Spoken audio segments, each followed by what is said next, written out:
চট্টগ্রামে বৈষম্য বিরোধী শিক্ষার্থীদের সড়ক অবরোধ, একতরফা কমিটি বাতিলের দাবি, কিভাবে একতরফা কমিটি গঠন হল। এই ভিডিওটিতে স্টেপ বাই স্টেপ আলোচনা হবে। অবশ্যই ভিডিওটি আপনাকে শেষ অবধি দেখার অনুরোধ রইল। চট্টগ্রামে নতুন কমিটি বাতিলের দাবিতে সড়ক অবরোধ করছে বৈষম্য বিরোধী ছাত্র আন্দোলনের এক অংশ।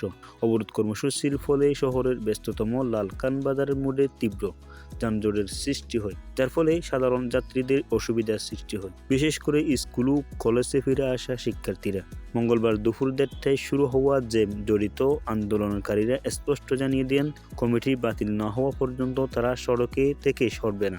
এর আগে মঙ্গলবার বেলা 12টার দিকে চট্টগ্রাম প্রেস ক্লাবে সংবাদ সম্মেলনের আয়োজন করে চট্টগ্রাম বৈষম্য বিরোধী ছাত্র আন্দোলনের এক অংশ। সংবাদ সম্মেলনে তারা দাবি তুলেন এবং দাবি মানা না হলে কঠোর কর্মসূচির হুঁশিয়ারি। তাদের প্রধান দাবি, অবিলম্বে চট্টগ্রাম মহানগর ও উত্তর দক্ষিণের নতুন কমিটি বাতিল করত, প্রধান আন্দোলনকারীদের সঙ্গে আলোচনা করে একটি অন্তর্বর্তী কমিটি গঠন করতে হবে, আর 3 দিনের মধ্যে তদন্ত প্রতিবেদন প্রকাশ করে অভিযুক্তদের বিরুদ্ধে সাংগঠনিক ব্যবস্থা নিতে হবে। তারা আরও বলেন, এই কমিটির সঙ্গে জড়িতদের নাম ও পরিচয় প্রকাশ করে সাংগঠনিক ব্যবস্থা নিতে হবে।